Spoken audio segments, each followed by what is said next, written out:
दोस्तों नमस्कार। आज का टॉपिक है सामाजिक एवं धार्मिक सुधार आंदोलन।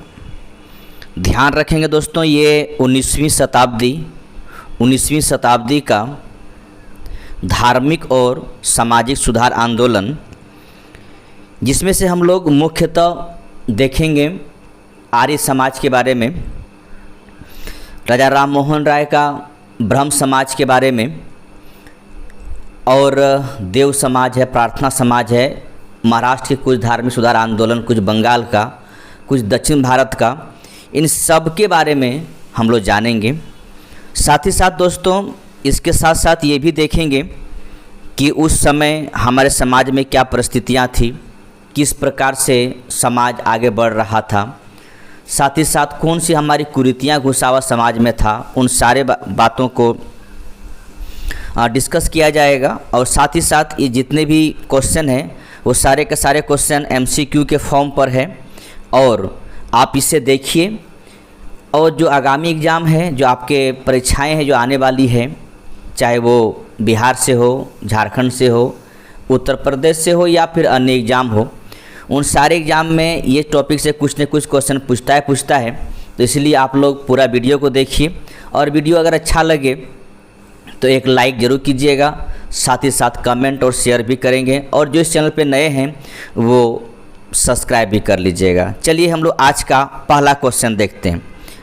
पहला क्वेश्चन है कि 19वीं शताब्दी के धर्म एवं समाज सुधार आंदोलनों ने जनसंख्या के किस वर्ग को मुख्यतः आकर्षित किया। दोस्तों ध्यान रखिएगा, धर्म और समाज की एकमात्र परिभाषा ये मुझे कभी कभी लगता है कि जिसके पेट में खाना है ना, जो उसका पेट भरा हुआ है ना, वही समाज के बारे में सोच सकता है और धर्म के बारे में सोच सकता है। जो भूखे पेट है उनको न धर्म समझ में आता है न समाज समझ में आता है, उसको एकमात्र बात समझ में आती है, वो है कि पेट कैसे भरा जाए। ठीक है, तो चलिए जनसंख्या किस वर्ग को मुख्यतः आकर्षित किया, ये बात यहाँ पर जा रहा है। आपको जनसंख्या का जो वर्ग दिया हुआ यहाँ पर है वो बुद्धिजीवी वर्ग है, नगरीय उच्च जातियाँ हैं, निर्धन सर्वसाधारण वर्ग हैं, और उदार राजवाड़े हैं। तो देखिए यहाँ पर ये कूट वाला क्वेश्चन था। ठीक है, अगर इस क्वेश्चन में हम उल्टा दें कि किस वर्ग को मुख्यतः आकर्षित नहीं किया, तो आपका आंसर सी हो जाएगा। और जिसको आकर्षित किया वो है बुद्धिजीवी वर्ग है, नगरीय उच्च जातियाँ हैं, उदार राजवाड़ा है। ठीक है, कहने का मैंने शुरू में बताया आपको कि जिसके पेट भरा हुआ हो वो धर्म की बात भी करेंगे और समाज की बात भी करेंगे। जिसका पेट भरा हुआ नहीं है वो उसको न समाज समझ में आता है न धर्म समझ में आता है। ठीक है, तो देखिए जो निर्धन है और सर्वसाधारण वर्ग है, उनको इस वर्ग ने आकर्षित नहीं कर सका। जिसको आकर्षित किया है वो है बुद्धिजीवी वर्ग है, उच्च जातियां हैं जो नगरी जाति है, और उदार राजवाड़े हैं, ये सब पैसे वाले हैं। ठीक है, तो जब आपके पेट भरा हो तो धर्म भी समझ में आता है और समाज भी समझ में आता है। ठीक है, तो इस क्वेश्चन का आंसर होता ये आपका, अगर एक दो ए बी और डी, सॉरी सी नहीं डी आपका सही होगा, जो सी है वो सही नहीं होगा। ठीक है, चलिए अगला क्वेश्चन है कि निम्न में से किस वर्ग को सर्वप्रथम पश्चिमी सभ्यता ने प्रभावित किया। ठीक है, तो पश्चिमी सभ्यता जो आज हम लोग वेस्टर्न कल्चर के नाम से जानते हैं, फटा हुआ जीन्स पहनना, कम कपड़ा पहनना, जो पहन लिए वही आपका स्टाइल हो गया, ये कहीं न कहीं पश्चिमी सभ्यता का देन है। आप इसे आधुनिकीकरण कह लीजिए या पश्चिमी सभ्यता कह लीजिए, आपके ऊपर डिपेंड करता है आप इसको किस प्रकार इंटरप्रेट करेंगे। अगर आपको लग रहा है कि हम आधुनिकीकरण में जी रहे हैं तो बढ़िया बात है, अगर आपको लग रहा है कि पश्चिमीकरण में जी रहे हैं तो भी बढ़िया बात है। ठीक है, तो हमारा जो पश्चिमी सभ्यता ने सबसे पहले किसको प्रभावित किया, कुलीन जमींदार को, यानी जो पैसा वाला जमींदार था उनको प्रभावित किया, नवीन धनवान व्यापारी को प्रभावित किया, सी में शिक्षित हिंदू मध्यम वर्ग को प्रभावित किया, या शिक्षित मुसलमान को प्रभावित किया। ध्यान रखिएगा कि सर्वप्रथम पश्चिमी सभ्यता ने जिस वर्ग को प्रभावित किया वो वर्ग है शिक्षित हिंदू मध्यम वर्ग को प्रभावित किया। ठीक है, याद रखिएगा मैकाले का वो इंग्लिश वाला फॉर्म 1835 में मैकाले ने कहे थे कि यहाँ पर लोगों को इंग्लिश से शिक्षा दीजिए, अंग्रेजी शिक्षा दीजिए। अंग्रेज अपने आप को जो इंग्लिश पढ़ लेगा वो अपने आप को अंग्रेज से कम नहीं समझेगा, और अगर कभी अंग्रेज के ऊपर किसी प्रकार का कोई भी मुसीबत आई तो वही शिक्षित मध्यम वर्ग है जो आपको बचाएंगे भी, और यही तो हुआ था सिपाही विद्रोह में। ठीक है, तो पश्चिमी सभ्यता का जो सबसे पहले प्रभाव पड़ा वो शिक्षित हिंदू मध्यम वर्ग है। इस पश्चिमी पाश्चात्य शिक्षित वर्गों में तर्कवाद लेके आए, विज्ञानवाद आया, मानववाद आया, इन सब ने प्रभावित किया। आप अभी तक हम अपने भगवान को पूछते हैं, कभी तर्क नहीं लगाएं। अपने पापा मम्मी से कभी नहीं पूछें इस बात को लेकर कि भगवान को हम क्यों पूछते हैं, ये सच में भगवान है या नहीं है। तर्क नहीं लगाते हैं, बस आपको बोल दिया गया, आप पूछना शुरू कर दिए। ये लोग जब पढ़े लिखे इंग्लिश पढ़ लिए तो तर्क करना शुरू कर दिया। ठीक है, फिर इसके बाद विज्ञानवाद आया, विज्ञान आना शुरू हो गया इनके मन में कि ये सब झूठ है। ठीक है, विज्ञान लेके आया, फिर मानववाद को लेके आया। बड़ा अच्छा एक मूवी में दिखाया गया है, ठीक है, कि आप जिस दूध को ले जाकर शिव जी के पास अर्पण करते हैं, चढ़ाते हैं, अगर कोई भूखा पेट है उनको पिला दीजिए, क्यों आप वेस्टेज कर रहे हो दूध को। ठीक है, तो ये मानववाद की बात करता है। ठीक है, तो ये लोग जो पढ़ लिख लिए थे, इन लोगों ने खासकर पश्चिमी सभ्यता उसको प्रभावित किया, यानी शिक्षित हिंदू वर्ग को पश्चिमी सभ्यताओं ने प्रभावित किया। सबसे पहले प्रभावित तो सबको करेंगे, आज तो सब प्रभावित है कि आधा बाल काट के घूम लेना, आधा माथे का आधा बाल को हटा देना, आधे बाल में रहना। ठीक है, फटा हुआ जीन्स पहनना, पूरा बॉडी दिखाना, पूरा अपनी पूरी जो परंपरा कल्चर था, हमारी जो पुरानी परिधान था उनको समाप्त हो गया। आज हम जीन्स पैंट और टाई में घूमते हैं। ये क्या है? आधुनिकीकरण समझते हैं या पश्चिमीकरण समझते हैं? जो समझते समझिए। आपको लग रहा है कि आधुनिकीकरण है तो बढ़िया बात है, और आपको लग रहा है कि पश्चिमीकरण है तो भी बढ़िया बात है। दोनों आप समझिए, आप जिस प्रकार इसको आप ले सकते हैं लीजिए, आपके ऊपर डिपेंड करता है कि आप पश्चिमीकरण को अपना रखे हैं या आधुनिकीकरण को अपनाए हुए हैं। ठीक है, खैर आगे बढ़ते हैं। ठीक है, अगला क्वेश्चन है कि निम्न महापुरुषों में कौन भारतीय जागृति का जनक कहलाता है? ठीक है, तो जब इसकी बात आ जाएगी, भारतीय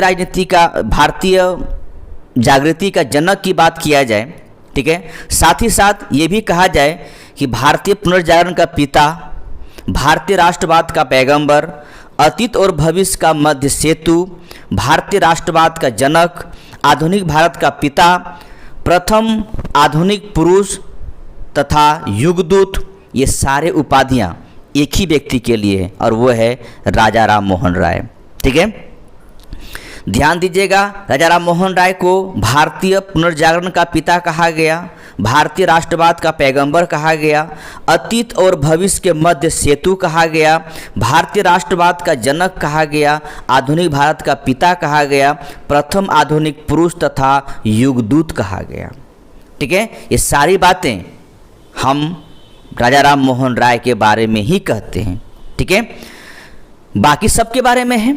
ठीक है, वो आगे हम लोग बढ़ेंगे, आगे देखेंगे। ठीक है, लेकिन ध्यान रखिएगा, विवेकानंद के बारे में भी क्वेश्चन है, रविन्द्रनाथ टैगोर के बारे में भी क्वेश्चन है, दयानंद सरस्वती के बारे में भी क्वेश्चन है। ठीक है, किसी के बारे में छोड़ेंगे नहीं। ठीक है, सारे का आज कहा जाता है पोस्टमार्टम किया जाएगा। ठीक है, सब के बारे में आज पूरे खुला चिट्ठा खोला जाएगा, आप लोग बस जुड़े रहिए। ठीक है, चलिए आगे है कि भारतीय राष्ट्रवाद का जनक किसे माना जाता है। देखिए, आपका फिर से वही बातें आ गई, यहाँ पर कोई ऑप्शन नहीं है। भारतीय राष्ट्रवाद का जनक किसे माना जाता है?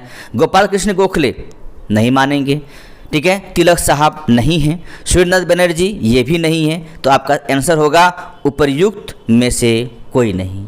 ठीक है, उपयुक्त में से कोई नहीं, तो इसका सही आंसर होगा राजा राम मोहन राय, राजा राम मोहन राय। ठीक है, ध्यान रखिएगा। चलिए आगे बढ़ते हैं। अगला क्वेश्चन है कि किसको भारतीय पुनर्जागरण का पिता कहा जाता है?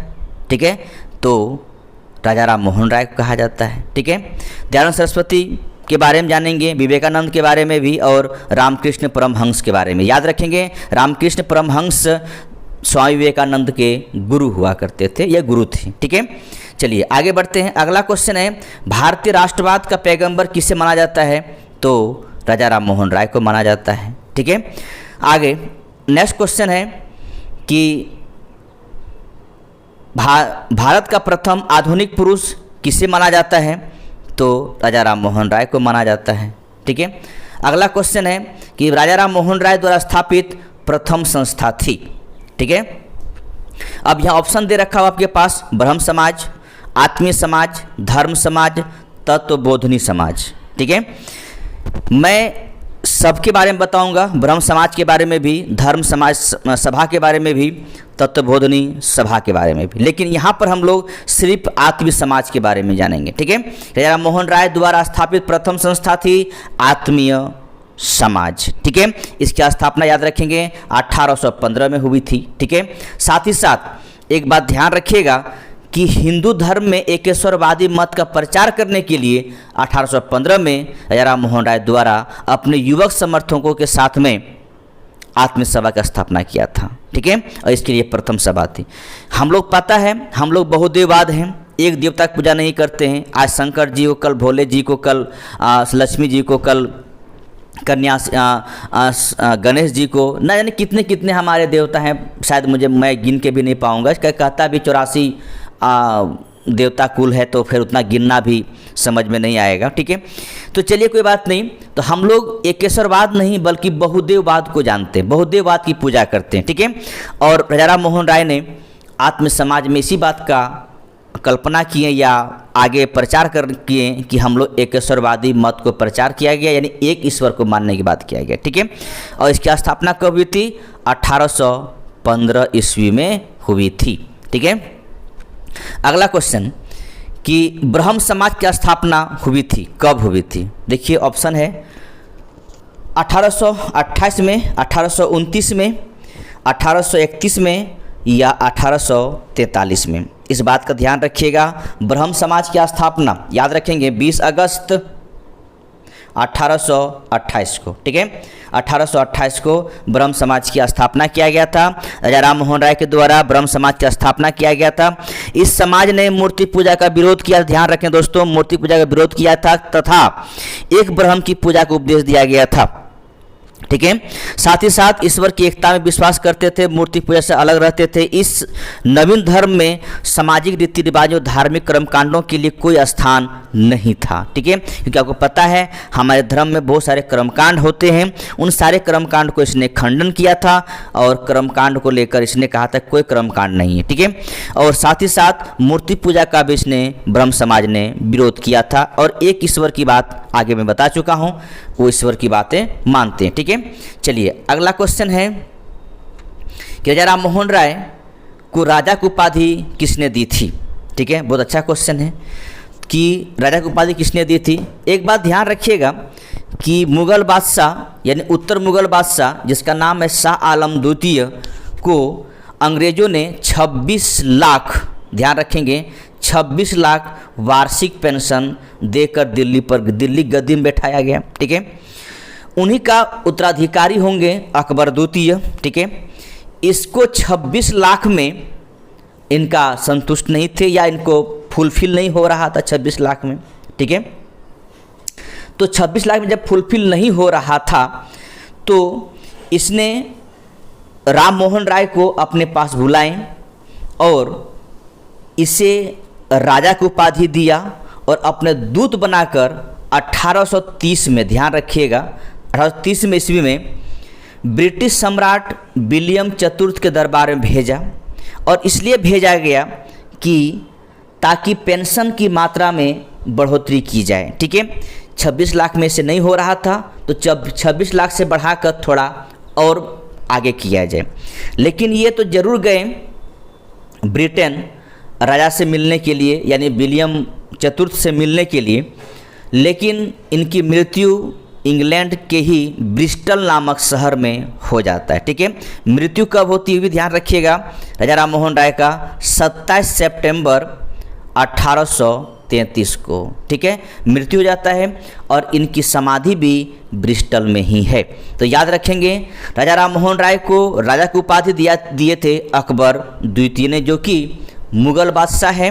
और ये ध्यान इस बात का भी रखिएगा, अकबर द्वितीय का शासनकाल जो है वो है 1806 से 1837 के बीच में, ठीक है। तो इसके बाद लास्ट एक शासक बनेंगे बहादुर शाह द्वितीय, जिसे आप जफर के नाम से जानते हैं, और ये उत्तर मुगल काल का अंतिम बादशाह होंगे, ठीक है। आपका सही आंसर होगा अकबर द्वितीय, ठीक है। अगला क्वेश्चन है, राजा राम मोहन राय की समाधि है, तो आपको मैंने ये बताया कहाँ पर है, ब्रिस्टल में है, ठीक है। ब्रिस्टल इंग्लैंड में है। इसकी मृत्यु कब हुई थी, फिर से मैं बता रहा हूँ, ध्यान रखेंगे, 27 अक्टूबर 1833 को राजा राम मोहन राय की मृत्यु हो गई थी ब्रिस्टल में, ठीक है। अगला क्वेश्चन है, भारतीय ब्रह्म समाज के संस्थापक थे। ध्यान रखें दोस्तों, यहाँ पे ब्रह्म समाज नहीं है, भारतीय ब्रह्म समाज की बात किया जा रहा है, ठीक है। एक बात ध्यान रखिएगा कि ब्रह्म समाज, जब राजा राम मोहन राय के डेथ होने के बाद ब्रह्म समाज की बागडोर देवेंद्र नाथ के हाथों में गया, ठीक है। और देवेंद्र नाथ के द्वारा केशव चंद्र सेन को आचार्य की उपाधि भी दिए गए थे। बाद में इन दोनों के बीच में, देवेंद्र नाथ टैगोर और केशव चंद्र सेन के बीच में खटपट होता है। और इन दोनों के बीच में जब खटपट होने के बाद क्या होता है कि ब्रह्म समाज दो भागों में बट जाता है, ठीक है। जो ब्रह्म समाज की मूल शाखा था उनका नाम हो जाता है आदि ब्रह्म समाज, और आचार्य जो केशव चंद्र सेन है उसके नेतृत्व वाली गुट जो ब्रह्म समाज अलग होता है, उस ब्रह्म समाज का नाम पड़ जाता है भारतीय ब्रह्म समाज या नवीन ब्रह्म समाज, ठीक है। इस प्रकार ध्यान रखेंगे कि भारतीय ब्रह्म समाज के संस्थापक के तौर पर कौन है, केशव चंद्र सेन है, ठीक है। और देवेंद्र नाथ टैगोर के अंतर्गत जो ब्रह्म समाज था उनका नाम है आदि ब्रह्म समाज। ध्यान रखेंगे, आदि ब्रह्म समाज, ठीक है, ब्रह्म समाज, ठीक। इस प्रकार याद रखेंगे कि ब्रह्म समाज दो भागों में बंटता है, एक आदि ब्रह्म समाज जो कि देवेंद्र नाथ टैगोर के गुट में रहता है, और एक भारतीय ब्रह्म समाज जो केशव चंद्र सेन के गुट में रहता है, ठीक है। आगे चल के केशव चंद्र सेन के गुट का जो भारतीय ब्रह्म समाज है फिर से टूटेगा। टूटने का वजह होगा केशव चंद्र सेन द्वारा अपनी पुत्री 13 वर्षीय पुत्री का विवाह कूच बिहार के राजा से कर देते, जबकि केशव चंद्र सेन ने ही कहे थे कि ब्रह्म विवाह का एज 14 वर्ष लड़कियों का और 18 वर्ष लड़कों का रखा गया था, ठीक है। तो अपने जब कहते हैं नियम खुद तोड़ेंगे तो बाहर वाला तोड़बे करेंगे, तो इसलिए ये आगे चल के फिर जो भारतीय ब्रह्म समाज है ये फिर से फूट पड़ेगा केशव चंद्र सेन की वजह से। उसकी पुत्री का विवाह 13 वर्ष में हो जाता है कूच बिहार के राजा के साथ में, ठीक है। इसलिए अगला क्वेश्चन है कि ब्रह्म समाज का सिद्धांत आधारित है, किस पर आधारित है, नास्तिकता पर, अद्वैतवाद पर, एक देववाद पर या बहुदेववाद पर, ठीक है। तो ध्यान रखेंगे, मैंने कितने बार बोला कि ब्रह्म समाज एक देवता पर अपना सिद्धांत आधारित है, ठीक है। एक देवता को लेकर चलते हैं और बहुदेववाद को इसने अपना कहीं पर भी कह सकते हैं कि जगह नहीं दिया। तो ब्रह्म समाज जिसकी स्थापना 20 अगस्त 1828 को हुई थी, इस समाज द्वारा जो ब्रह्म समाज की जो स्थापना हुई थी उनका मेन मकसद था एकेश्वरवाद की उपासना, मूर्ति पूजा का विरोध करना, अवतारवाद का खंडन करना, ठीक है। इस प्रकार याद रखेंगे एकेश्वरवाद पर इसने बल दिया, ठीक है। अगला क्वेश्चन है कि राजा राम मोहन राय ने निम्न में से किसका विरोध नहीं किया था, ठीक है, किसका विरोध नहीं किया था। तो मैंने अभी भी बोला कि मूर्ति पूजा का विरोध किया था, सती प्रथा विरोध भी किया था, बाल विवाह विरोध किया। जिसका विरोध नहीं किया था वो है पाश्चात्य शिक्षा, ठीक है। तो पाश्चात्य शिक्षा का विरोध नहीं किया था। शिक्षा के क्षेत्र में राजा मोहन राय ने अंग्रेजी शिक्षा का पक्षधर थे, ठीक है। और ये कहते भी थे कि मेरे घर में 2 द्वार हैं, अगर आप इस द्वार से घुसेंगे तो आप मुझे अंग्रेज पाइएगा, उस द्वार से घुसेंगे तो आप मुझे हिंदुस्तानी मिलेगा, ठीक है। तो इस प्रकार इसने पाश्चात्य शिक्षा का कभी भी विरोध नहीं किया। साथ ही साथ इनके अनुसार कहना था कि एक उदारवादी पाश्चात्य शिक्षा ही अज्ञान के अंधकार से हमें निकाल सकती है, ठीक है। तो कहने का मतलब है कि इसने कोशिश किया कि पाश्चात्य शिक्षा का जो उजाला है, इस उजाला से हमें अंधकार से बाहर निकाल सकते हैं। ठीक है, आगे चलते हैं। अगला क्वेश्चन है कि निम्न में से किसे राजा राम मोहन राय के धार्मिक सामाजिक विचारों के विरोध में प्रारंभ किया गया। ठीक है, तो देखिए, एक आपके पास है दिग्दर्शन पत्रिका है, समाचार चंद्रिका, संवाद कुमुदी और बंगाल गजट। ठीक है, तो याद रखेंगे जिसने इसका विरोध किया था और इसके विरोध में जो पत्रिकाएं निकाला गया था वो बातें हैं, याद रखेंगे 1822 की बात है। ठीक है, और उस समय समाचार चंद्रिका एक पत्रिका है जिसका प्रकाशन, ध्यान रखेंगे, भवानी चरण बंदोपाध्याय ने किया था। तो भवानी चरण बंदोपाध्याय ने जो इस पत्रिका का संपादन किया था, इस पत्रिका द्वारा राजा राम मोहन राय का विरोध किए थे, याद रखेंगे। ठीक है, संवाद कुमुदी खैर राजा राम मोहन राय का ही पत्रिका है। ठीक है, आगे बढ़ते हैं। अगला क्वेश्चन है कि राजा राम मोहन राय के बारे में निम्नलिखित में से कौन सा कथन सही है। ठीक है, इसने मूर्ति पूजा का विरोध किया, हाँ किया। ठीक है, धार्मिक ग्रंथों की व्याख्या के लिए इसने पुरोहित वर्ग को अस्वीकारा, सही बात है। ठीक है, इसने इस सिद्धांत का प्रचार किया कि वेद त्रुटिहीन है, नहीं, ऐसी कोई बात नहीं। ठीक है, इसने कभी इस बात का प्रचार नहीं किया कि वेद त्रुटिहीन है। ये बातें जरूर कहा इसने कि इनका मुख्य सिद्धांत के तौर पर इस प्रकार है कि केशववाद पर विश्वास एवं हिंदू धर्म की कुरीतियों से मुक्त कराना, मूर्ति पूजा का विरोध किया, पुरोहित के वर्चस्व को पर कुटाराघात किया, इसने स्त्रियों की स्थिति में सुधारने की प्रयास किया, लेकिन कभी भी नहीं इसने वेद की त्रुटिहीन पर किसी प्रकार की बातें कही। ठीक है, ध्यान रखेंगे। तो इस प्रकार आपका 1 और 2 सही है। ठीक है, यानी बी ऑप्शन आपका सही है, जो कि तीसरा आपका सही नहीं है। ठीक है, चलिए आगे बढ़ते हैं। अगला क्वेश्चन है कि 19वीं शताब्दी के उत्तरार्ध में नव हिंदूवाद के सर्वश्रेष्ठ प्रतिनिधि थे।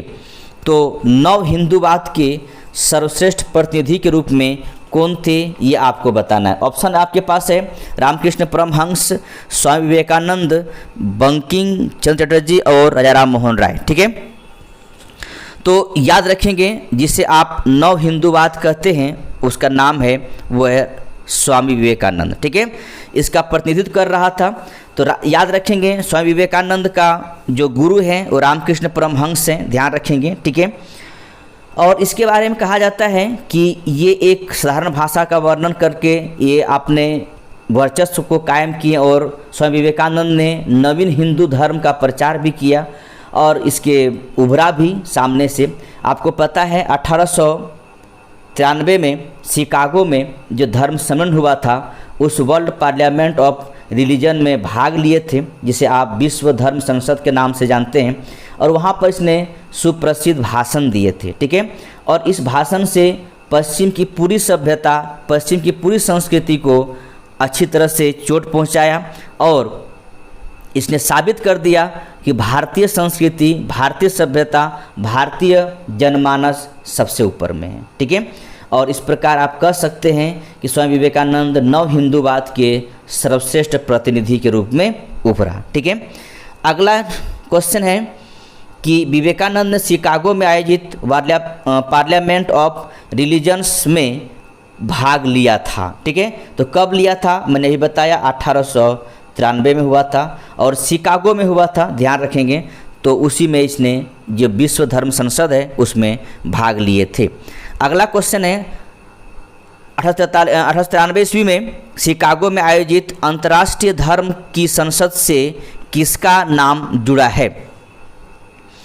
तो 1893 ईस्वी में जो शिकागो में आयोजित आयोजित अंतर्राष्ट्रीय धर्म संसद की जो हुआ था आयोजन, उसमें नाम जुड़ा हुआ है स्वामी विवेकानंद का, ध्यान रखेंगे इसका नाम जुड़ा हुआ है। ठीक है, अगला क्वेश्चन है कि व्यवहारिक वेदांत के प्रतिपादक कौन हैं।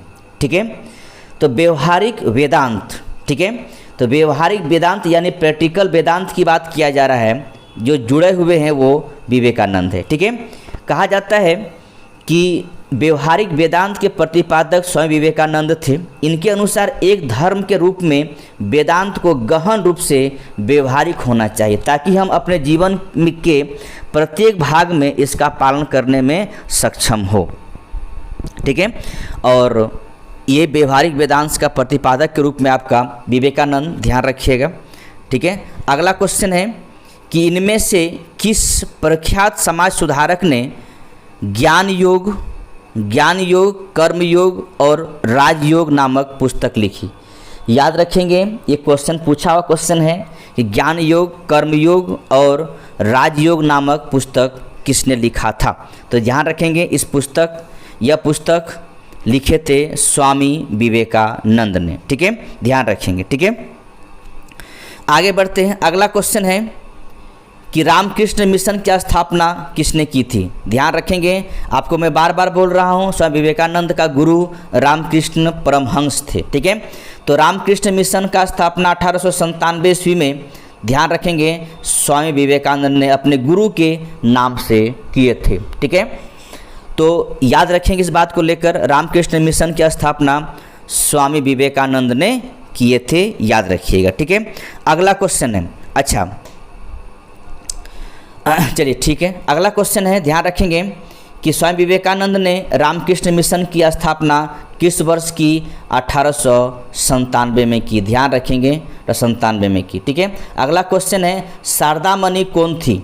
ठीक है, कौन थी, तो शारदा मणि ऑप्शन आपको दिया हुआ है, राजा राम मोहन राय की पत्नी, रामकृष्ण परमहंस की पत्नी, विवेकानंद की माँ या केशव चंद्र सेन की पुत्री। ठीक है, तो याद रखेंगे कि शारदा मणि रामकृष्ण परमहंस की पत्नी थी। ठीक है, बहुत जगह पर शारदा मणि मुखोपाध्याय, जिन्हें बहुत जगह पर शारदा देवी के नाम से भी विख्यात हैं, तो ये रामकृष्ण परमहंस की पत्नी हैं, जो कलकत्ता के काली घाट के बहुत ही या काली जी का परम भक्त थे और इन्हीं का शिष्य हैं स्वामी विवेकानंद। ठीक है, चलिए, अच्छा एक बात और, स्वामी विवेकानंद का बचपन का नाम क्या था, तो नरेंद्र दत्त। ध्यान रखेंगे। ठीक है, अगला क्वेश्चन कि ईश्वर के बारे में सोचने के लिए मेरे पास वक्त नहीं है।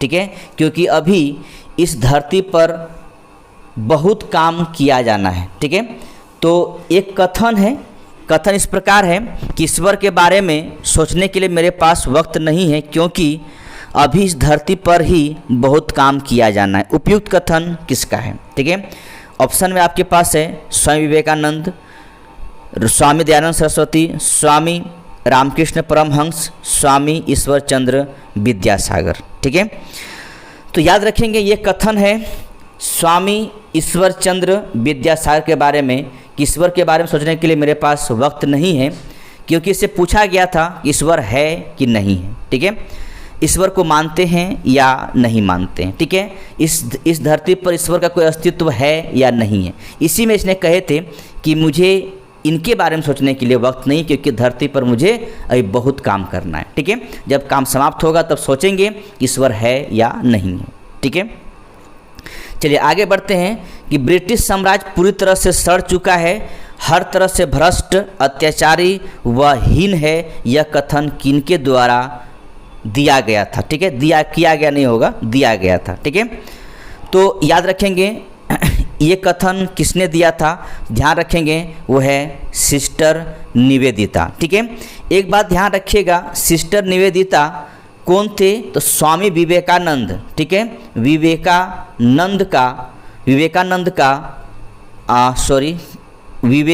का शिष्या थी। ठीक है, यानी कहने का मतलब है सिस्टर निवेदिता का गुरु विवेकानंद थे। इसने ब्रिटिश साम्राज्य के बारे में कहा था कि पूरी तरह से ये भ्रष्ट है, अत्याचारी है, हीन है। ठीक है, चलिए आगे बढ़ते हैं। अगला क्वेश्चन है कि दयानंद सरस्वती द्वारा स्थापित क्या है ब्रह्म समाज। तो ब्रह्म समाज के बारे में तो मैं बोल चुका हूँ, राजा राम मोहन राय ने स्थापना किए थे।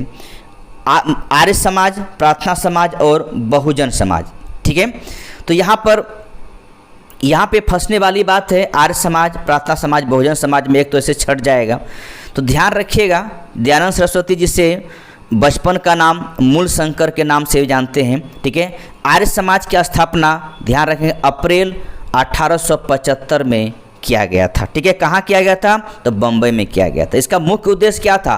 प्राचीन वैदिक धर्म की शुद्ध रूप में पुनः स्थापना करना, ठीक है। इसने बहुत से काम किए, इनके बारे में बहुत सारी बातें हैं, ठीक है। इसने मुख्यालय लाहौर में स्थापित किया, ठीक है। सब के बारे में आगे क्वेश्चन है। आर्य प्रार्थना समाज के बारे में क्वेश्चन है, भोजन समाज के बारे में क्वेश्चन है।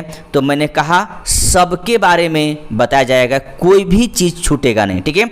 बस आप लोग जुड़े रहें, ठीक है। आगे बढ़ते हैं। अगला क्वेश्चन है आर्य समाज की स्थापना कब हुई? मैंने अभी बताया कब हुई थी, अप्रैल 1875 में, ठीक है। ठीक, अगला क्वेश्चन है, नेक्स्ट क्वेश्चन है कि वेदों के पुनरुत्थान का श्रेय किसे है? मैंने अभी बताया कि इसका उद्देश्य था वेदों को फिर से जो शुद्ध रूप में है उनका पुनः स्थापना करना। इसे हम वेदों का पुनरुत्थान भी कहते हैं, ठीक है।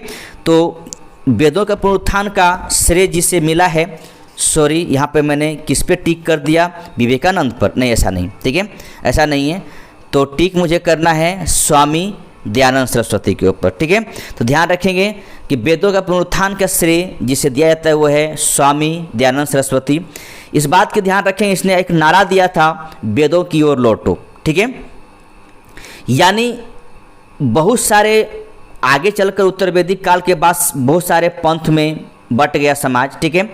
तो जो पंथ में बट चुका था उस पंथ को फिर से समाप्त करके वेद की ओर लौटने की इसने आह्वान किया। साथ ही साथ ये भी ध्यान रखेंगे 1867 में इसने जो झूठे धर्म का खंडन किया और साथ ही साथ पाखंड खंडनी पताका लहराया। यानी कहने का मतलब है कि वेद के अलावा जो बहुत सारे धर्म चला रहे थे वो सारे इनको झूठ लग रहा था और झूठा धर्म इसने कहा। इनको समाप्त करने के लिए एक पताका फहराया जिसका नाम है पाखंड खंडनी पताका, ठीक है। साथ ही साथ स्वामी दयानंद सरस्वती ने लोटो किसने कहा था? तो दयानंद सरस्वती ने कहा था, ठीक है। अगला क्वेश्चन है कि निम्न में से कौन भारत का मार्टिन लूथर कहलाता है? तो है आपका दयानंद सरस्वती मार्टिन लूथर कहलाते हैं। दोस्तों अगला क्वेश्चन है सत्यार्थ प्रकाश की रचना की गई थी। तो सत्यार्थ प्रकाश रचना जिसने किए थे उनका नाम है दयानंद सरस्वती द्वारा, ठीक है। इनका जन्म याद रखेंगे 1824 में। कहाँ हुआ था? आपका याद रखिएगा गुजरात के मोरबी में हुआ था। ध्यान रखेंगे गुजरात के मोरबी में हुआ था जन्म, और ये एक ब्राह्मण कुल के थे। साथ ही साथ याद रखेंगे कि 1860 में मथुरा के स्वामी विरजानंद जी से वेदों की शुद्ध अर्थ तथा वैदिक धर्म के प्रति अगाध श्रद्धा प्राप्त की, ठीक है। इसी को लेकर 1867 में इसने पाखंड खंडनी पताका लहराई। साथ ही साथ 1875 में ध्यान रखेंगे 1875 में इसने आर्य समाज की स्थापना किए, ठीक है। और इसी का प्रचार करने के लिए या अपने विचार को प्रस्तुत करने के लिए प्रसिद्ध पुस्तक लिखा जिसका नाम है सत्यार्थ, ठीक है, सत्यार्थ प्रकाश, ठीक है। सत्यार्थ प्रकाश नाम का पुस्तक लिखा, ठीक है। और इस पुस्तक में अपने विचार को प्रकट किए हैं, ठीक है। इस प्रकार ध्यान रखेंगे कि सत्यार्थ प्रकाश जो पुस्तक है वो दयानंद सरस्वती की पुस्तक है, ठीक है। अगला क्वेश्चन कि निम्नलिखित संगठनों में से किसने शुद्धि आंदोलन का समर्थन किया, ठीक है। शुद्धि आंदोलन ध्यान रखेंगे आर्य समाज की बात करेंगे, ठीक है, यानी दयानंद सरस्वती की बात होगी। एक बात ध्यान रखिएगा कि दयानंद सरस्वती ने शुद्धि आंदोलन चलाया क्यों था? तो इनके मन में ये चल रहा था जो हिंदू धर्म परिवर्तन करके किसी और धर्म की तरफ चले गए हैं। इस आंदोलन के द्वारा वो हिंदू जो धर्म परिवर्तन कर किसी और धर्म में चले गए फिर से वो पुरातन धर्म या वैदिक धर्म की तरफ लौटने की बात किया गया था। तो इसीलिए इसका नारा भी है वेदों की ओर लौटो, यानी जो धर्म परिवर्तन करके कोई और धर्म को मानने शुरू कर दिए थे वो इस आंदोलन के थ्रू ये चाह रहे थे कि वो फिर से अपने धर्म पर लौट जाएं, पुराने धर्म की तरफ लौट जाएं, ठीक है। तो इस प्रकार याद रखेंगे तो शुद्धि आंदोलन आर्य समाज द्वारा चलाया गया था। आपको पता है आर्य समाज की स्थापना 1875 में हुआ था, ब्रह्म समाज का 1828 में। अभी तक मैं वेद समाज और प्रार्थना समाज की बात मैं नहीं किया हूँ, आगे मैं करने जा रहा हूँ, ठीक है। अगला है, निम्नलिखित में से किसने कहा था अच्छा शासन स्वशासन का स्थापन नहीं है, ठीक है। देखिए इसमें एक चीज़ ध्यान रखेंगे, कहा जाता है कि अपना बेटा जैसे भी हो अच्छा है, दूसरे बेटा से क्या मतलब है, ठीक है। अंग्रेजी शासन कितना अच्छा है, लेकिन हम अपने स्वशासन की बात करेंगे, अपनी सत्ता की बात करेंगे, ठीक है। ये बातें किसने कहा था, तो याद रखेंगे स्वामी दयानंद सरस्वती ने कहा था। क्या कहना चाह रहे थे, कहना ये चाह रहे थे कि विदेशी दासता को एक अभिशाप मानते थे इसने, और स्वतंत्रता एवं लोकतंत्र की हिमायती थी। उनके आर्थिक विचारों में स्वदेशी का विशेष महत्व था। राजनीतिक क्षेत्र में वो कहते थे कि बुरे से बुरा देसी राज्य अच्छे से अच्छे विदेशी राज्य से अच्छा है।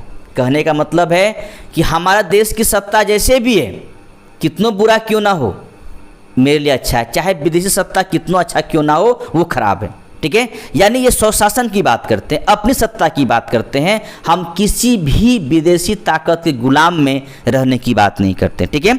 तो एक बात ये भी ध्यान रखिएगा, इसलिए वो जगह हम कहता भी है कि स्वराज्य शब्द का प्रयोग सबसे पहले किसने किया था, तो ध्यान रखेंगे स्वराज शब्द का प्रयोग सर्वप्रथम दयानंद सरस्वती ने ही किए थे, ठीक है। चलिए आगे बढ़ते हैं। अगला क्वेश्चन है कि निम्नलिखित में से किस व्यक्ति ने सर्वप्रथम स्वराज शब्द का प्रयोग किया और हिंदी को राष्ट्रभाषा माना, ठीक है।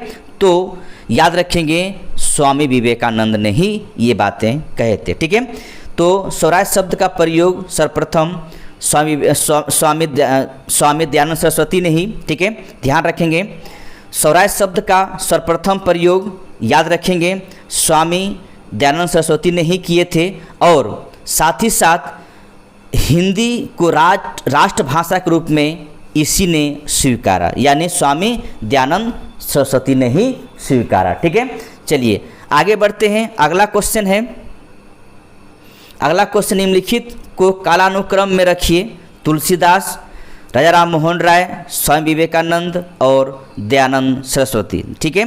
तो अगर हम देखा जाए तुलसीदास के बारे में, ये 16वीं शताब्दी के हैं, ठीक है। इसके बाद राजा राम मोहन राय का जो अगर आप जन्म और मृत्यु देखेंगे तो 1772 में जन्म लिए थे, ठीक है, और इनकी मृत्यु है 1833 मैंने बताया, ठीक है। कहाँ मृत्यु हुए थे, तो ब्रिस्टल में हुआ था, ठीक है। फिर इसके बाद हम दयानंद सरस्वती की बात करेंगे, ये 1824 में मैंने बताया अभी जन्म मोरबी में हुआ, गुजरात में हुआ था, और ये 1883 तक जीवित रहे, ठीक है। साथ ही साथ अब बचते हैं एक जो स्वामी विवेकानंद हैं, तो ये 1873 में जन्म हुआ था, और इनकी जो मृत्यु हुआ था वो है 1902 में, ठीक है। तो इस प्रकार आप देखेंगे तो पहले तुलसीदास होगा, फिर राजा राम मोहन राय के एज आएंगे, इसके बाद दयानंद सरस्वती, इसके बाद आपका स्वामी विवेकानंद, ठीक है। तो इस प्रकार 1 2 4 3 ये आपका सही होगा। तो 1 2 4 3 जहाँ पर भी है उनको आप टिक कर दीजिए, आपका सही आंसर होगा, ठीक है। दोस्तों अगला क्वेश्चन है, प्रार्थना समाज के संस्थापक कौन थे। ऑप्शन में आपके पास है दयानंद सरस्वती, राजा राम मोहन राय, स्वामी सहजानंद सरस्वती और महादेव गोविंद रानाडे। अगर यहाँ पर एक व्यक्ति का नाम और रहता, यानी आत्माराम, याद रखेंगे आत्मा राम पांडुरंग, तो इस क्वेश्चन का आंसर हो जाता आत्माराम पांडुरंग। लेकिन जब नहीं है तो आपको आंसर करना है महादेव गोविंद रानडे। इनके बारे में पूरी कहानी आप समझिएगा, ठीक है। कहानी इस प्रकार है कि प्रार्थना समाज का स्थापना 1867 में आचार्य केशव चंद्र सेन की प्रेरणा से आत्माराम पांडुरंग ने किया था, ठीक है। लेकिन ध्यान रखेंगे 1869 में इस समाज से महादेव गोविंद रानाडे जुड़े और इसका मुख्य संचालक के तौर पर काम करना शुरू किए। ठीक है, तो याद रखेंगे स्थापना 1867 में आत्माराम पांडुरंग ने किए और प्रेरणा किसका था, तो आचार्य केशव चंद्र सेन की प्रेरणा से आत्माराम पांडुरंग ने 1867 में मुंबई में प्रार्थना समाज की स्थापना की और 1869 में इस संस्था से महादेव गोविंद रानाडे जुड़े, जो आगे चल के इस संस्था के मुख्य संचालक बने। ठीक है, इस संस्था का मुख्य उद्देश्य था जाति प्रथा का विरोध करना, स्त्री पुरुष की विवाह आयु में वृद्धि, विधवा विवाह एवं स्त्री शिक्षा को प्रोत्साहन देना। ठीक है, चलिए, तो इसका आंसर आपका गोविंद महादेव रानाडे को टिक करना है। ठीक है, टिक करना। अगला क्वेश्चन है, इसी जुड़ा हुआ है, निम्नलिखित में से किसने महाराष्ट्र में प्रार्थना समाज की स्थापना की थी।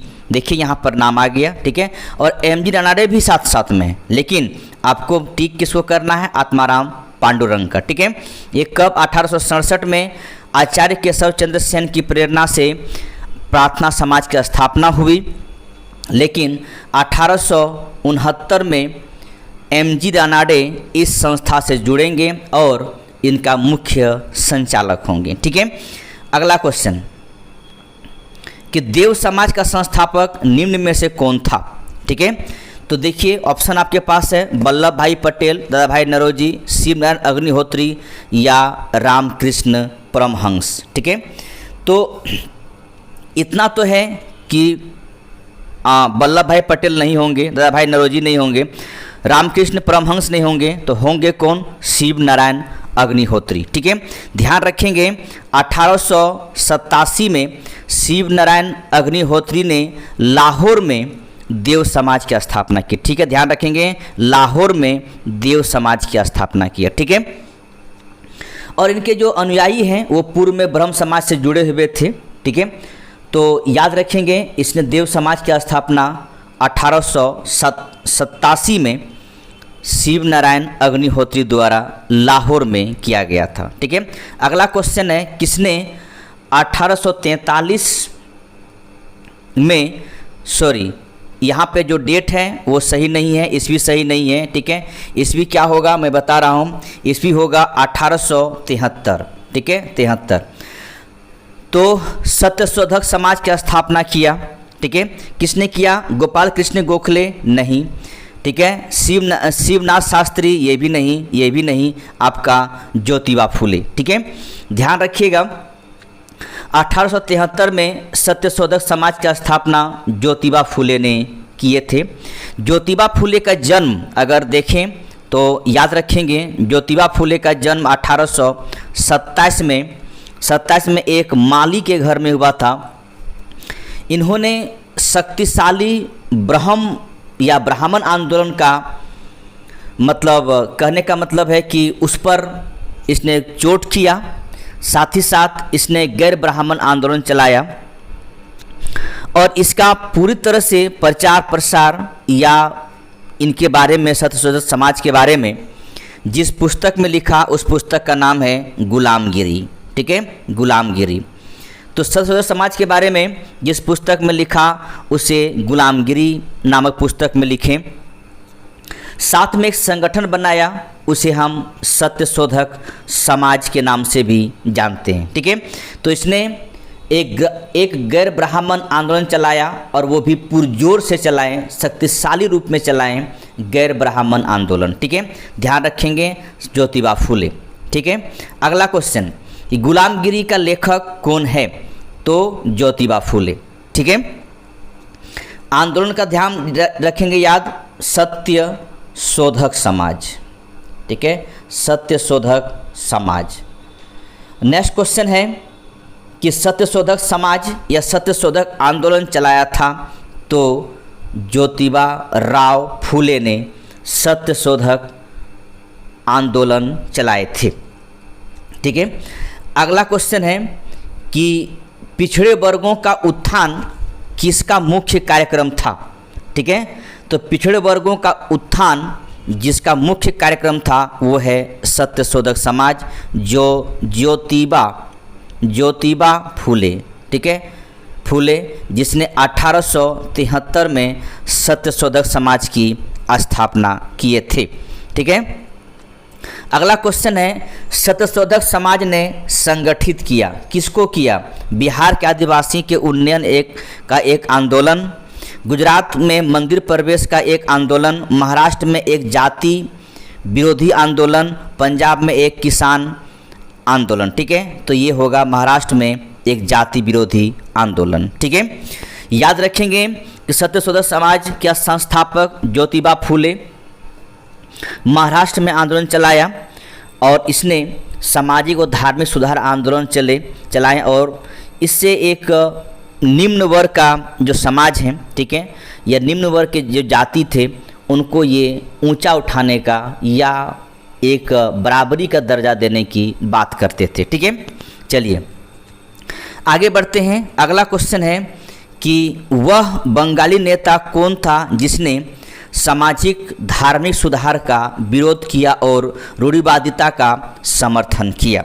ठीक है, तो ध्यान रखेंगे उनका नाम है राधाकांत देव। ठीक है, ये 1830 में बंगाल में धर्म सभा का आयोजन किया। ठीक है, धर्म सभा का आयोजन किया और इसमें सामाजिक धार्मिक सुधार का विरोध किया और रूढ़िवादिता का समर्थन किया। ठीक है, अगला क्वेश्चन है कि राधा स्वामी सत्संग का संस्थापक कौन थे? ठीक है, तो याद रखेंगे राधा स्वामी सत्संग का संस्थापक शिव दयाल साहब थे। ध्यान रखेंगे 1861 में राधा स्वामी सत्संग आंदोलन की स्थापना आगरा के एक महाजन या बैंकर जिसका नाम है तुलसी राम।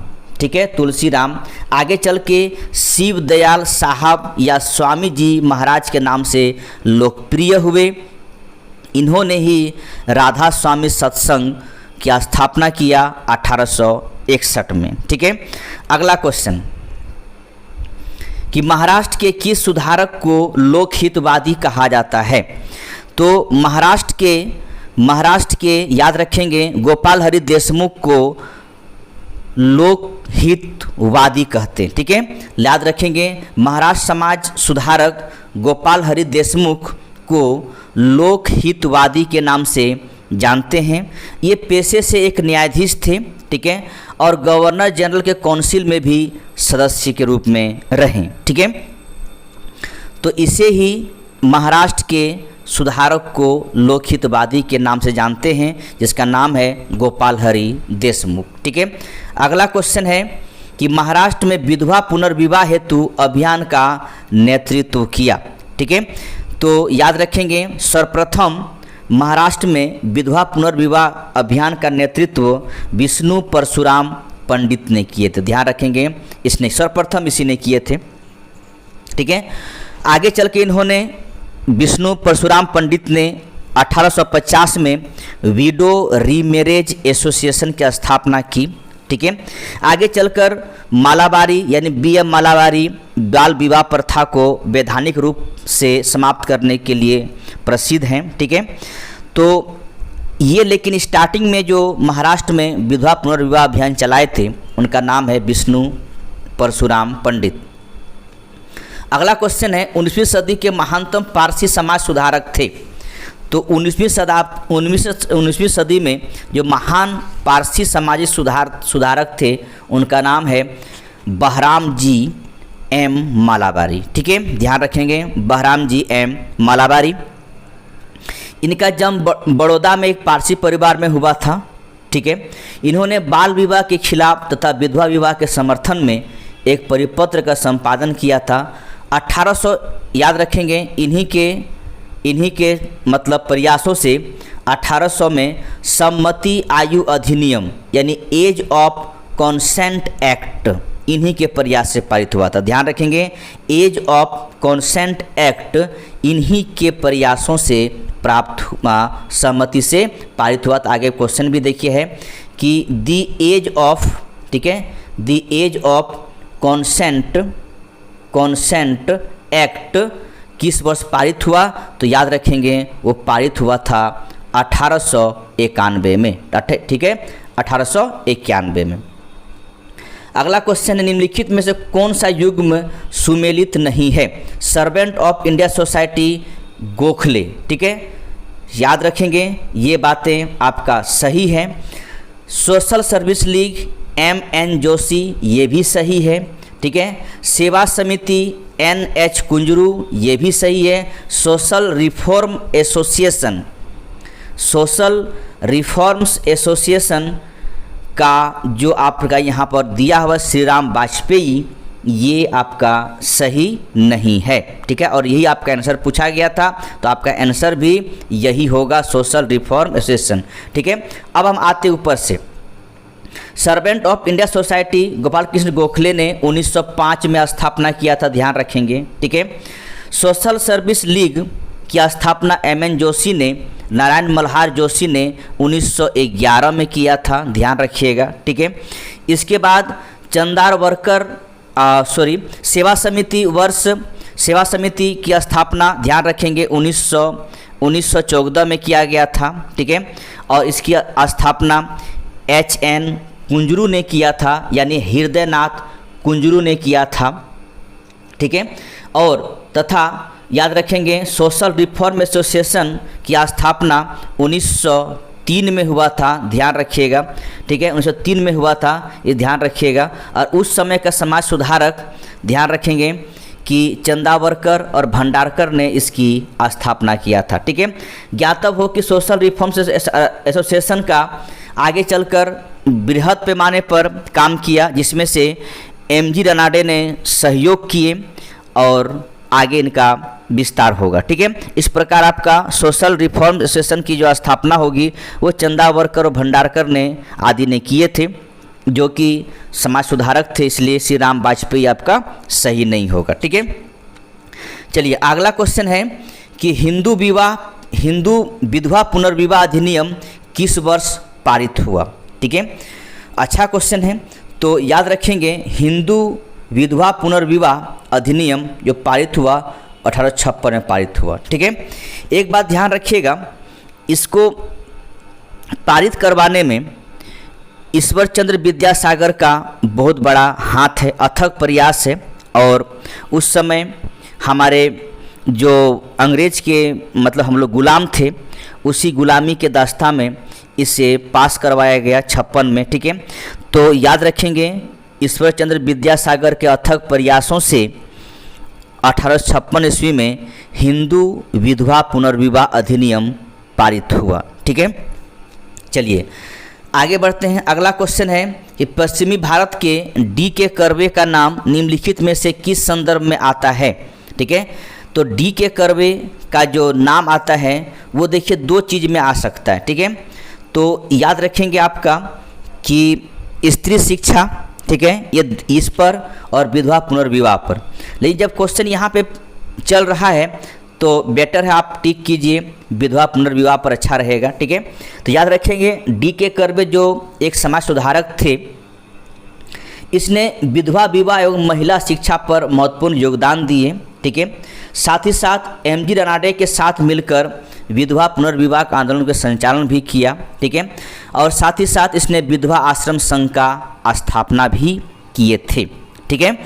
और एक चीज़ ध्यान रखिएगा, 1916 में इसने बम्बई में प्रथम महिला विश्वविद्यालय की स्थापना भी किए थे, ठीक है।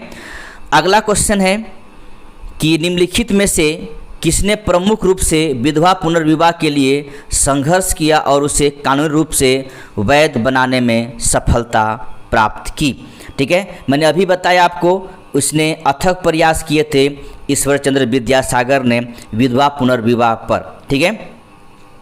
और ये 26 जुलाई, ध्यान रखेंगे 26 जुलाई 1856 को विधवा पुनर्विवाह अधिनियम पारित करवा दिया गया, ठीक है। अगला क्वेश्चन है, नेक्स्ट क्वेश्चन है कि 1843 के एक्ट 5 ने किस बात को गैर कानूनी बना दिया, ठीक है।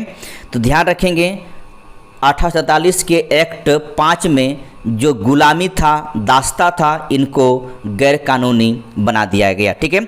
आपको मैं पिछला वीडियो जिसमें गवर्नर जनरल और वायसराय का वीडियो है, आप देख सकते हैं, और इसी चैनल के माध्यम से देख सकते हैं।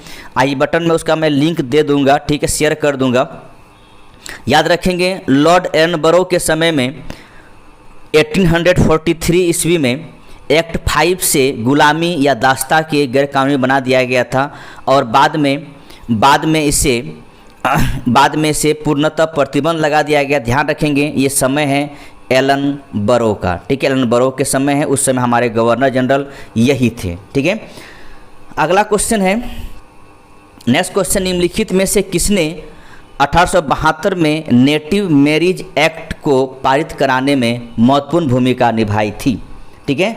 तो ध्यान रखेंगे नेटिव मैरिज एक्ट को पारित करवाने में केशव चंद्र सेन ने महत्वपूर्ण भूमिका निभाई थी। इसके अनुसार याद रखेंगे 14 और 18 लड़कियों के लिए फीमेल के लिए 14 वर्ष और मेल के लिए 18 वर्ष विवाह का समय निर्धारित किया गया। साथ ही साथ कहा इसे ब्रह्म विवाह अधिनियम इसे ही कहा गया, ठीक है। अगला क्वेश्चन है, बाल विवाह प्रथा को नियंत्रित करने हेतु 1872 के सिविल मैरिज एक्ट ने लड़कियों के विवाह की न्यूनतम उम्र निर्धारित किया, ठीक है। मैंने अभी बताया कि ये एज क्या था, तो ध्यान रखेंगे ये एज था, अच्छा एज निर्धारित किया गया, ठीक है। तो याद रखेंगे ये एज था, लड़कियों का एज मैंने अभी बताया आप लोगों को कि ये है 14 वर्ष, ठीक है। लड़कियों का एज 14 वर्ष और ये आपका मेल का है जो 18 वर्ष, पुरुषों का शादी का 18 वर्ष था, ठीक है।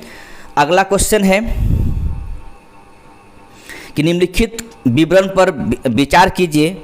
1853 में जन्मे ये पश्चिमी भारत के पारसी थे। यह इंडियन स्पेक्टेटर तथा वॉइस ऑफ इंडिया के संपादक थे। ये एक समाज सुधारक थे और सम्मति आयु अधिनियम 1891 के पक्ष में प्रमुख संघर्षकर्ता थे।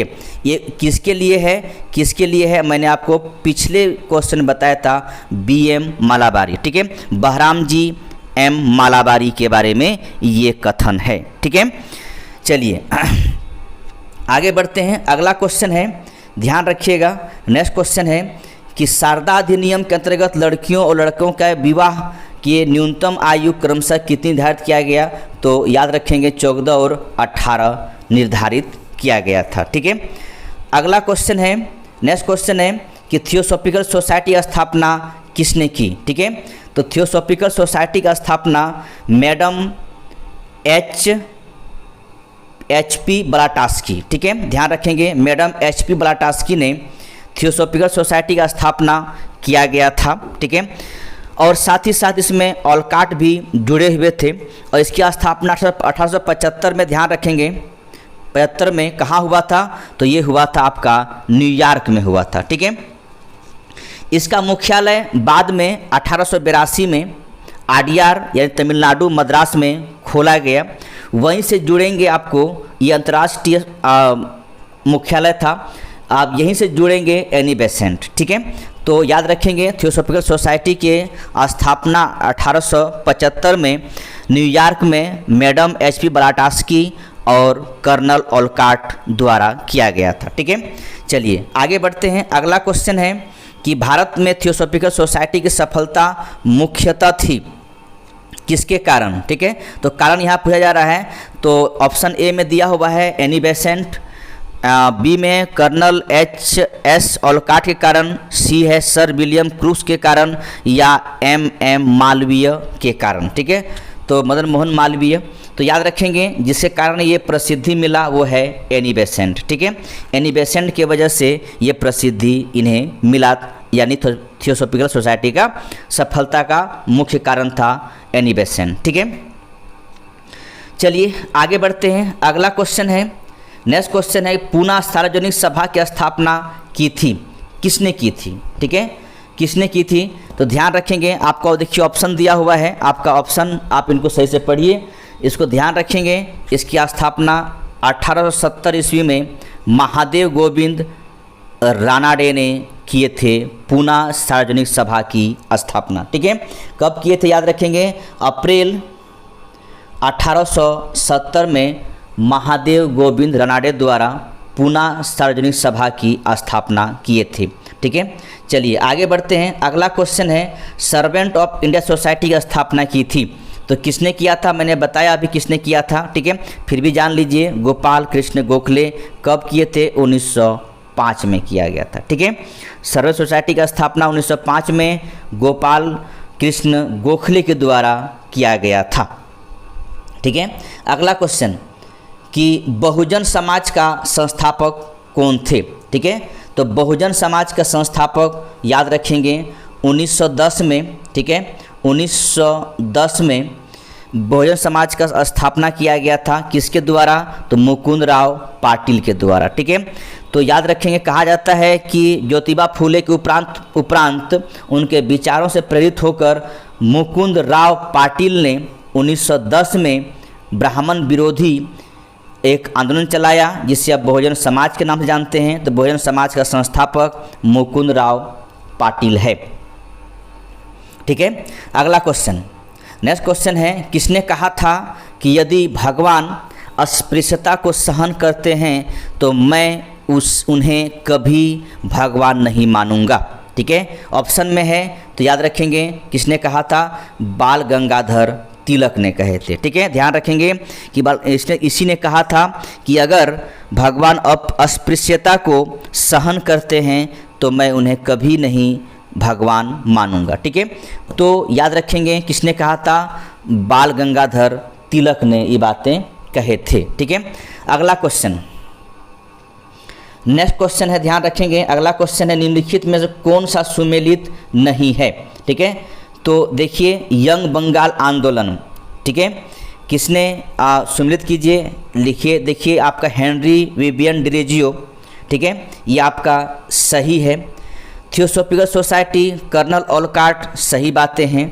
United Indian Patriotic Association Syed Ahmed Khan, ये भी सही है। लेकिन बहिष्कृत हितकारिणी जो है ये याद रखेंगे, इसे ज्योतिबा फुले नहीं बल्कि बी आर भीमराव अंबेडकर। ठीक है, इससे जुड़ा हुआ ये चीज़ें हैं तो याद रखेंगे बहिष्कृत हितकारिणी सभा का स्थापना बाबा साहब भीमराव अंबेडकर ने किए थे।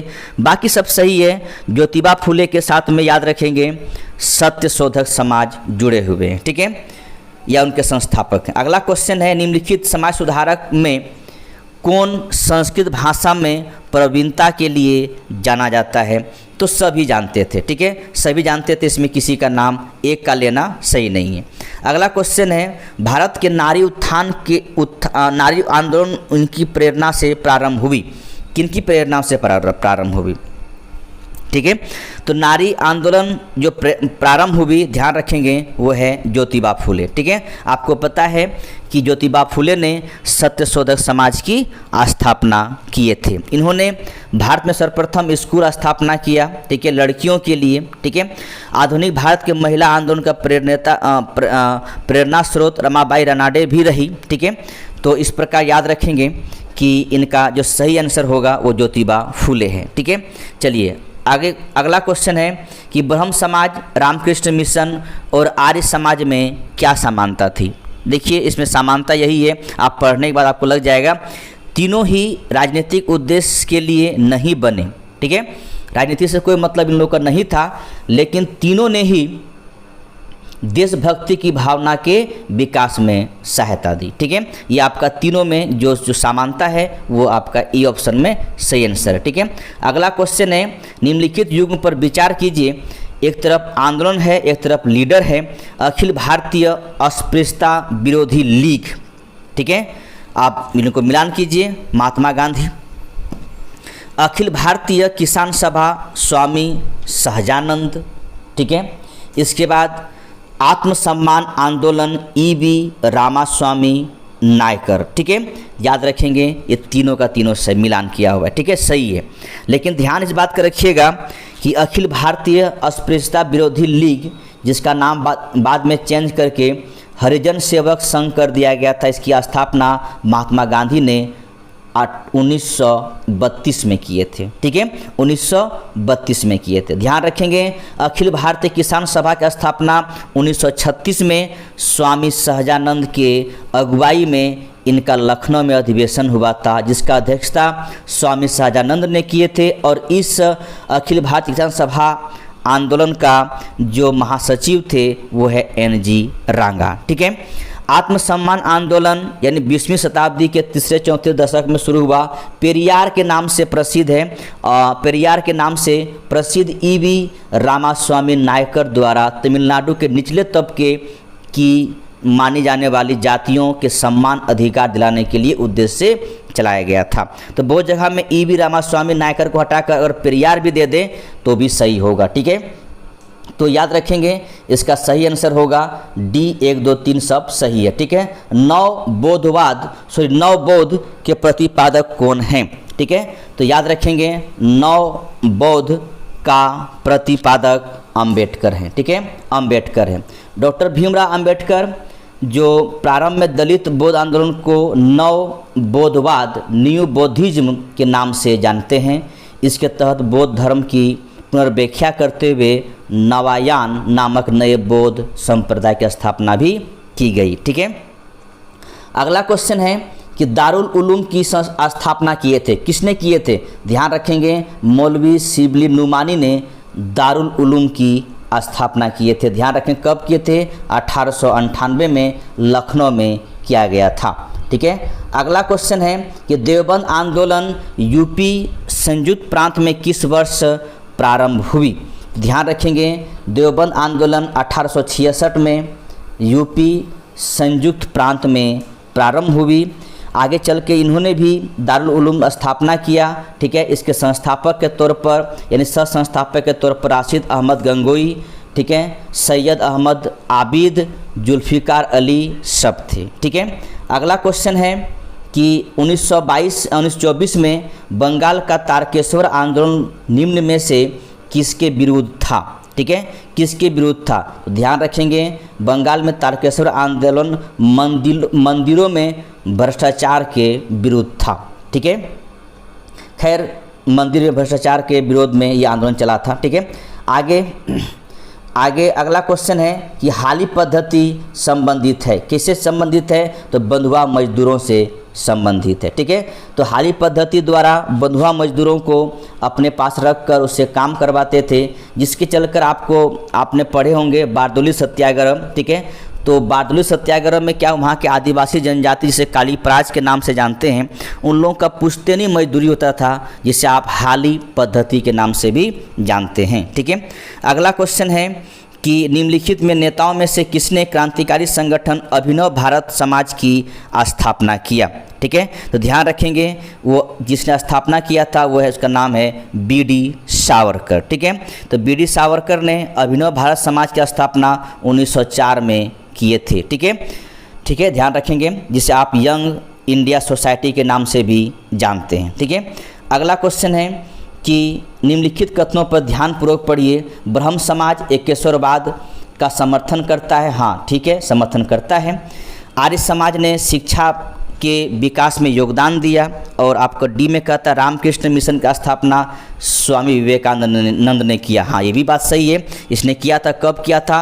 1897 में किया था। ठीक है, अब यहाँ पर एक आपका मैटर फंस रहा है। मैटर ये फंस रहा है कि आर्य समाज ने शिक्षा के विकास में योगदान दिया। क्या योगदान दिया था या नहीं दिया था? ठीक है, आज जो आपके पास दयानंद एंग्लो विद्यालय है वो, या फिर कहीं विश्वविद्यालय भी लिखा जाता है, तो या कहने का मतलब दयानंद एंग्लो विद्यालय जो कि पाश्चात्य भाषा का शिक्षा मिलता है। एक गुरुकुल कांगड़ी करके था जो अपनी भाषा शिक्षा मिलता है। ठीक है, तो कहने का मतलब है कि आर्य समाज ने भी शिक्षा पर विशेष योगदान दिया। इस प्रकार आपका तीनों सही है, यानी 1 2 3 सब सही है। ठीक है, अगला क्वेश्चन है कि निम्नलिखित में कौन सा सुमेलित नहीं है? तो देखिए आत्माराम पांडुरंग आपको मैं नहीं बताऊंगा, देख लीजिए। ठीक है, आर्य समाज ये भी देख लीजिए, स्वामी विवेकानंद ये भी देख लीजिए, लेकिन मैं आपको बता चुका हूँ आदि ब्रह्म समाज और भारतीय ब्रह्म समाज। ठीक है, राजा राम मोहन राय ने ब्रह्म समाज की स्थापना किया था। आदि ब्रह्म समाज की स्थापना देवेंद्रनाथ टैगोर ने किए और भारतीय ब्रह्म समाज की स्थापना केशव चंद्र सेन ने की, जबकि दोनों के बीच मतभेद होने के बाद। ठीक है, तो इस प्रकार ध्यान रखेंगे कि ये आपका सी सही नहीं है, क्योंकि यहाँ पर ब्रह्म समाज होता तो सही हो जाता। ठीक है, इस प्रकार ये था आपका 77 क्वेश्चन और इसके बाद 78 नंबर क्वेश्चन में देखिए क्या लिखा हुआ है, समाप्त। ठीक है, द एंड लिखा हुआ है, इसका मतलब है यहीं तक है। दोस्तों आप इनको सही से देखिए और साथ ही साथ अगर आपको अच्छा लगे तो एक लाइक कमेंट जरूर कीजिएगा और इसको सही से देखिएगा, नोट डाउन कर लेंगे। कोई भी एग्ज़ाम हो, किसी प्रकार एग्ज़ाम हो, सामाजिक धार्मिक आंदोलन से कोई क्वेश्चन आपसे नहीं छूटेगा।